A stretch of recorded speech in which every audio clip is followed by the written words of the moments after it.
Hi, this is Asha from budget friendly tailor. So இப்போ பார்த்தீங்கன்னா designer ப்ளவுஸோட பார்ட் 2 வீடியோ தான் இது. இதில் வந்து நம்ம ஃபஸ்ட்டு வீடியோவில் பார்த்தீங்கன்னா நெக் பேட்டர்ன் முடிச்சாச்சு. ஸ்லீவு எல்லாத்தையுமே வந்து அதாவது லேஸ் ஒர்க்கு ஸ்டோன் ஒர்க் எதுவும் இல்லாமல் கம்ப்ளீட் பண்ணியாச்சு. இப்போ வந்து நம்ம அந்த செகண்ட் பார்ட்டில் வந்து இந்த லேஸு ஸ்டோனு இதெல்லாம் நம்ம எப்படி வைக்க போகிறோம் அப்படின்றது தான் பார்க்க போகிறோம். ஸோ ஆல்ரெடி நீங்கள் பார்த்துட்டீங்க.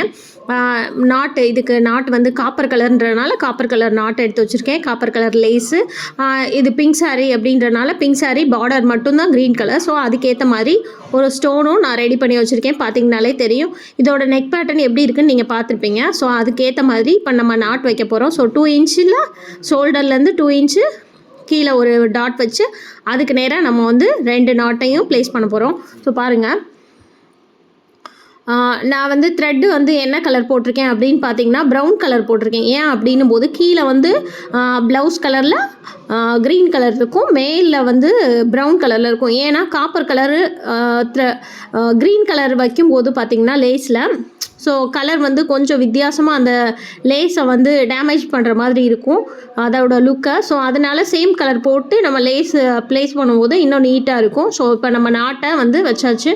இதுக்கப்புறம் பார்த்திங்கன்னா ஒரு 1/4 இன்ச்சு 1/2 இன்ச்சுக்கு கொஞ்சம் கம்மியாக இருக்கிற மாதிரி ஒரு காப்பர் கலர் லேஸ் வச்சுருக்கோம். ஸோ அதை வந்து ஃபஸ்ட்டு ஒரு லைன் நம்ம என்ன நெக் பேட்டர்ன் யூஸ் பண்ணியிருக்கோமோ அதுக்கு நேராக வந்து ஸ்டிச் பண்ண போகிறோம். கொஞ்சம் ஸ்டிச்சிங் வந்து சின்னதாக வச்சுக்கணும், பெரிய ஸ்டிச்சிங்காக இல்லாமல் ரொம்ப பெருசாகவும் இருக்கக்கூடாது, ரொம்ப பொடியாகவும் இருக்கக்கூடாது.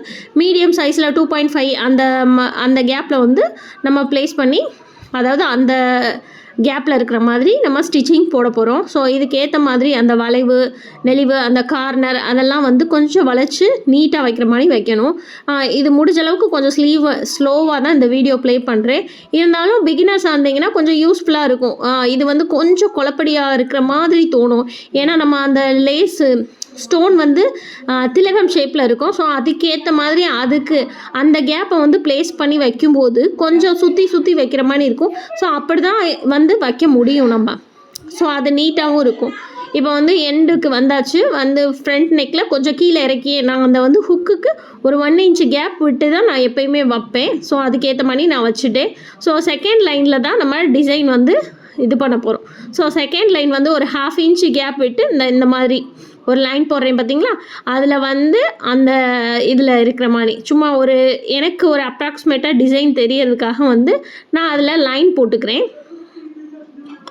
பட் இதுக்கு மேலே வந்து நான் இதை யூஸ் பண்ணியே தான் வந்து நான் வந்து இந்த ஷேப்பில், அதாவது இந்த ஸ்டோனை ப்ளேஸ் பண்ணுறேன்ல அந்த ஷேப்லேயே வந்து நான் வந்து நாட்டை வந்து ஸ்டிச் பண்ண போகிறேன்.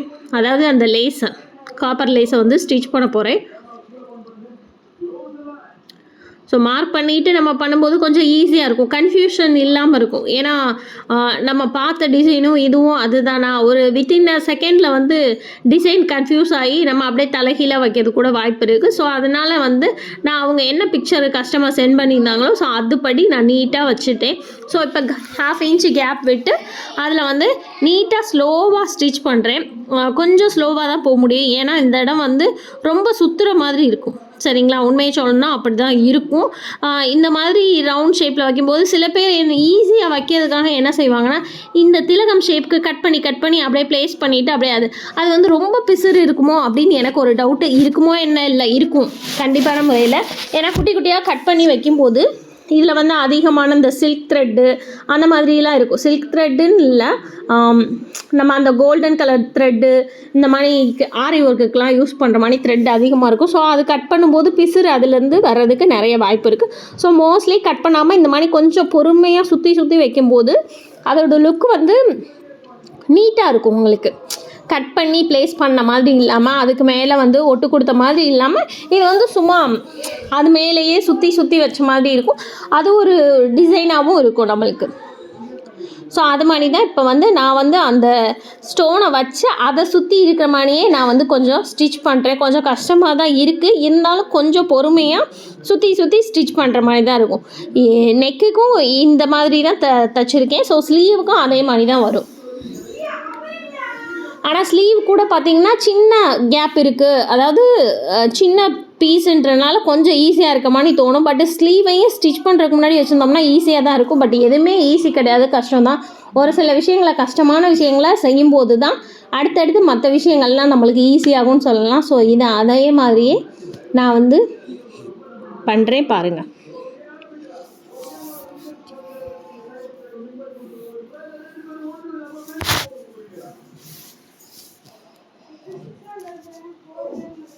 இப்போ வந்து பார்த்திங்கன்னா 3 ஸ்டோனையும் ப்ளேஸ் பண்ணி அதுக்கு ஏற்ற மாதிரி அந்த கேப் கிடைக்கிற மாதிரி நீட்டாக வந்து நான் வச்சுட்டேன். ஸோ இதே பேட்டர்னை யூஸ் பண்ணி தான் ஸ்லீவுக்கும் நான் வைக்க போகிறேன். ஸோ அதையும் முடிஞ்ச அளவுக்கு பிகினர்ஸாக இருந்தாலும் சரி, யாராக இருந்தாலும் சரி, ஒருவேளை இந்த டிசைன் உங்களுக்கு ஓகேன்னு தோணுது, சிம்பிள் நீட்டாக வேணும் அப்படின்ற கஸ்டமருக்கு பண்ணணும் அப்படின்னு நினைக்கும்போது இந்த மாதிரி டிசைனை நீங்கள் சூஸ் பண்ணி பண்ணலாம். இது ஓரளவுக்கு பட்ஜெட் ஃப்ரெண்ட்லியான ப்ரைஸில் நம்ம பண்ணி கொடுக்கலாம். ஸோ இந்த ஸ்டோனுக்கு ஒரு காஸ்ட்டு ப்ளஸ்ஸு லேஸ்க்குரிய காஸ்ட்டு, இதோட ஸ்டிச்சிங் காஸ்ட்டு ப்ளஸ்ஸு எக்ஸ்ட்ரா ஏதாவது வச்சு நம்ம நீட்டாக பண்ணி கொடுக்கலாம். ஸோ அதே மாதிரியே தான் ஸ்லீவுக்கும் நான் வைக்க போகிறேன். இப்போ பார்த்திங்கன்னா ஃபஸ்ட்டு ஒரு லைன் வந்து கீழே அந்த கார்னரில் நம்ம நீட்டாக பண்ணிவிடுவோம். ஃபஸ்ட்டு ஸ்லோவாக தான் போகிற மாதிரி இருக்கும். நான் ஆல்ரெடி சொல்லிட்டேன், ஸ்லோவாக தான் போகும். ஸோ நிறைய பேர் வீடியோ பார்க்குறீங்க, ரீல்ஸு அந்த மாதிரி போடும்போது ஷார்ட்ஸ்லேயும் பார்க்குறீங்க. பட் லைக்லாம் கொஞ்சம் கம்மியாக தான் வருது. பட் இருந்தாலும் ஓகே, என்னோடய வேலை எந்த அளவுக்கு உங்களுக்கு யூஸ்ஃபுல்லாக இருக்குன்றதை மறக்காமல் கொஞ்சம் கமெண்ட் பண்ணிங்கன்னா கொஞ்சம் சந்தோஷப்படுவேன். என்னோட ஒர்க்கு கொஞ்சம் சின்ன ஒர்க்காக இருந்தாலும் அதுக்கான ஒரு கிராட்டிடியூட்டை நான் வந்து எதிர்பார்ப்பேன். ஸோ அதுக்காக நான் கேட்டிருந்தேன், வேறு ஒன்றும் இல்லை. லைக் பண்ணுறது, சப்ஸ்கிரைப் பண்ணுறதெல்லாம் அவங்கவுங்க விருப்பம் தான். பட்டு கேட்டேன், அவ்வளோதான். பட் இருந்தாலும் என்னோடய ஒர்க்குக்கு நீங்கள் எந்த அளவுக்கு லைக் கொடுக்குறீங்கன்ற ஒரு விஷயமும் இருக்குல்ல, எவ்வளோ பேரை இம்ப்ரெஸ் பண்ணியிருக்குன்ற ஒரு இதுக்காக தான். சரிங்களா? சரி, இப்போ வந்து கையில் செகண்ட் லைனை நம்ம அதே மாதிரியே வச்சு ஸ்டிச் பண்ண ஸ்டார்ட் பண்ணிடலாம். இதுவும் அதே மாதிரியே தான் இருக்கும். அதாவது ஃபஸ்ட்டு வந்து நடுவில் இருக்க லீஃபை தான் நம்ம வந்து அந்த திலகம் ஷேப்பை வந்து ஃபஸ்ட்டு வைப்போம். செகண்ட் ஒன்று பார்த்திங்கன்னா அப்படியே ரைட் சைடு போய் அப்புறம் லெஃப்ட் வந்து அப்படியே ஃபினிஷ் பண்ணுற மாதிரி இருக்கும். ஸோ ப்ளவுஸுக்கும் பின்பக்க கழுத்துக்கும் அதே மாதிரி தான் வந்துச்சு. சென்டரை தான் ஃபஸ்ட்டு ஸ்டார்ட் பண்ணோம். அதே மாதிரியே தான் ஸ்லீவ்லேயும் சென்டர் லீஃபு அந்த திலகம் ஷேப் வந்துட்டு ரெண்டாவது ரைட் சைடு போய் அப்புறம் லெஃப்ட் சைடு வரும், அப்புறம் ஃபினிஷ் ஆயிடும். ஸோ இது நான் திலகம் ஷேப் வைக்கும்போது எனக்கு அந்த எதுக்கு நான் வச்ச அதுக்கு சுற்றி நான் தைக்கிறேன் அப்படின்னு பார்த்தீங்கன்னா, எனக்கு அதுக்கு அந்த ஷேப்க்கு ஏற்ற மாதிரி கேப் கிடைக்கும். ஸோ அந்த கேப்பை நான் ஃபில் பண்ணுறதுக்கு ஈஸியாக இருக்கும் உங்களுக்கு, அதுக்காக தான். ஸோ கம் போட்டு ப்ளேஸ் பண்ணுறதுக்கோ இல்லை ஸ்டிச் பண்ணால் ஸ்டிச் பண்ணலாம். பட் நான் கம் போட்டு தான் ப்ளேஸ் பண்ணேன். இந்த ஸ்டோனே நான் ரெடி பண்ணது தாங்க, உண்மையை சொல்லணும்னா. ஏன்னா இந்த சாரீ கலருக்கு போய் ஸ்டோன்லாம் சர்ச் பண்ணி வாங்க முடியலை. ஸோ பார்த்தேன், கொஞ்சம் இந்த ஐட்டம்ஸ் ஃபுல்லாக என்கிட்ட இருந்துச்சு, ஆரி ஒர்க் ஐட்டம்லாம். டக்குன்னு கிளாத்தை ரெடி பண்ணி அதுக்கேற்ற மாதிரி கம் வச்சு ப்ளேஸ் பண்ணியாச்சு. ஸோ இந்த திலகம் ஸ்டோன் கூட என்னோடய ஓன் தான், நானே ரெடி பண்ணது. அந்த பால் செயின், ஸ்டோன் செயின்ஸ்லாம் நான் வச்சுருக்கேன், மோஸ்ட்லி நிறைய இருக்குது. அதை வச்சு நம்மளே ரெடி பண்ணிடுவோம். டைம் சேவிங்காக நானே செஞ்சுட்டேன்னு கூட சொல்லலாம். ஸ்டோன்லாம் நிறையா ஸ்டோன் இருக்குங்க, நம்மளே ரெடி பண்ணால் எதுனாலும் ரெடி பண்ணலாம். இதை கிளாத் வைக்காமல் டைரெக்டாக பண்ணணுன்னாலும் பண்ணலாம், நல்லா தான் இருக்கும். கம் போட்டு ப்ளேஸ் பண்ணிவிட்டு அதுக்கப்புறம் பார்த்திங்கன்னா ஒரு லைட்டாக கையில் சின்ன ஸ்டிச் கொடுத்திங்கனாலும் நல்லா தான் இருக்கும். ஸோ இப்போ பார்த்திங்கன்னா ஸ்லீவை நம்ம முடிச்சாச்சு. ஸோ இதோட லுக் எப்படி இருக்குன்னு பாருங்கள். ஸோ உங்களுக்கு இது எந்த அளவுக்கு யூஸ்ஃபுல்லாக இருந்துச்சு அப்படின்றத மறக்காமல் லைக் அண்ட் சப்ஸ்கிரைப் மூலமாக தெரிவிச்சுருங்க, கமெண்ட் பண்ணிடுங்க. பேக் நெக் முடிஞ்சு, ஃப்ரண்ட் நெக் முடிஞ்சு, அது மாதிரி ஸ்லீவுக்கும் முடிஞ்சு. இப்போ வந்து நம்ம எப்படி ஜாயின் பண்ணுறோம் தான், ஜாயின் பண்ணுறது அதாவது எனக்கு இது கொஞ்சம் சாட்டிஸ்ஃபேக்ஷனாக இருக்குது. பட் நிறைய பேருக்கு எப்படின்னா ஸ்லீவ்லேருந்து ஃபினிஷிங் பண்ணுவாங்க. பட் எனக்கு என்னமோ ஸ்லீவ்லேருந்து பண்ணும்போது நிறைய விஷயத்த விடணும் அப்படின்னு தோணும். ஸ்லீவ்லேருந்து ஸ்டார்ட் பண்ணும்போது ஆம்கோல் கிட்ட வரும்போது அது கொஞ்சம் லூஸ் கொடுக்குற மாதிரி எனக்கு தோணும். பட் ஆம்கோல்லேருந்து ஸ்லீவுக்கு முடியலை அந்த ஸ்ட்ரைட் லைன் வர மாதிரி எனக்கு தோணும். ஸோ இது வந்து வந்து என்னட்ட கற்றுக்கிறவங்களுக்கும் நான் சொல்லிக் கொடுக்குறது இதுதான். ஒரு பொண்ணெல்லாம் வரும், அவள் வந்து வேறு ஒருத்தவங்கள்ட்ட பழகின மெத்தட்லேயே இங்கே இது பண்ணிக்கிட்டே இருப்பான். நான் என்னட்ட பழகும்போது எனக்கு ஏற்ற மாதிரி நீ பண்ணுன்னு சொல்லி அகைன் சொல்லவும் அப்புறம் மாற்றிக்கிட்டாங்க. ஸோ நான் மார்க் பண்ணுற விதத்தை நீங்கள் பார்த்துருப்பீங்க. பேக்குக்கு என்ன அளவோ அதை மார்க் பண்ணுறேன், ப்ளஸ் ஃப்ரண்ட்டுக்கு என்ன மார்க்கோ அதை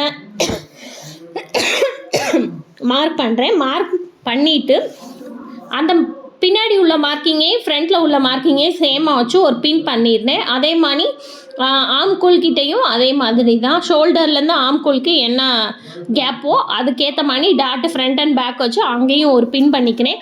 அதுக்கப்புறம் பார்த்திங்கன்னா ஸ்லீவு, சரிங்களா, அது மார்க் பண்ணி அதுக்கு நேராக சாக் பீஸ் மார்க்கிங் லைட்டாக போட்டு ஸ்ட்ரைட்டாக லைன் போடுறேன். பார்த்திங்கனாலே தெரியும்.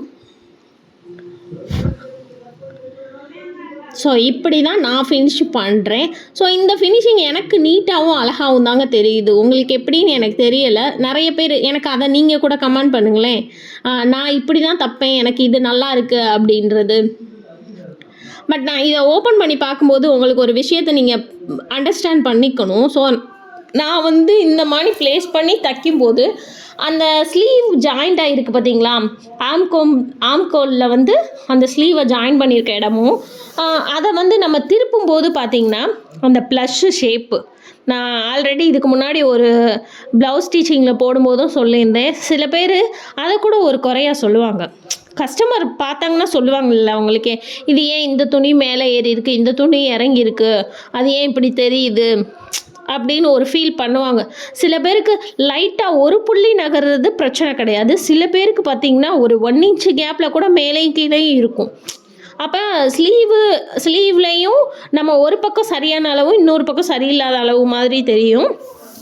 அப்புறம் இன்னொன்று பார்த்திங்கன்னா ஒருவேளை கை சிறுசுமாக இருக்கும். அதாவது ரைட் சைடு அதாவது ஒரு ஃபுல் கையில் ஒரு பக்கத்தை முடிகிற 2 பக்கம் எண்டிங் இருக்கும். ஸோ 2 பக்கத்தில் ஒரு பக்கம் 3 இன்ச்சும் இன்னொரு பக்கம் 4 இன்ச்சும் மாதிரி தெரியும். ஸோ அந்த மாதிரிலாம் இருக்கக்கூடாது. சில பேர் என்ன பண்ணிடுவாங்களோ அப்படியே வச்சு தைக்கிறேன்ற பேரில் கொஞ்சம் முன்னுக்க பின்னுக்க வச்சுருவாங்க. கீழே இடுப்பு பக்கமும் ஒரு கீழே இறக்கியோ ஏற்றியோ அந்த மாதிரி ஷேப்பில் வச்சு தைப்பாங்க. அந்த மாதிரிலாம் நிறைய விஷயம் இருக்கும். ஸ்லீவ்லேயும் அதே தான் நடக்கும். பட் முடிஞ்ச அளவுக்கு நம்ம இழுத்து வச்சு நீட்டாக ஃபினிஷ் பண்ணி காமிக்கணும். ஸோ நான் இப்போ ஸ்டிச் பண்ணும்போதே உங்களுக்கு தெரியும், எல்லாமே ஸ்ட்ரைட் லைனில் இருக்கும். இப்படி ஸ்ட்ரைட்டாக ஸ்டிச் போடும்போது ஷோல்டர் கரெக்டாக இருக்குமா அப்படின்லாம் நீங்கள் ஃபீல் பண்ணுவீங்க. பட் ஷோல்டர் ரொம்பவே கரெக்டாக இருக்குங்க. ஏன்னா ஆம்கோல் ஃபிட்டிங்னு ஒன்று இருக்குது, சரிங்களா. ஹிப்பு ஆம்கோல் இது ரெண்டும் ஃபிட்டாக இருக்கும்போது ஷோல்ட்ரு ஃபால் ஆகிறதுக்கு வாய்ப்பே இருக்காது, சரிங்களா. இன்னொரு விஷயம் நான் நிறைய சொல்லுவேன், பட்டி எனக்கு ரொம்ப அதிகமாக திக்காக வைக்கணும்.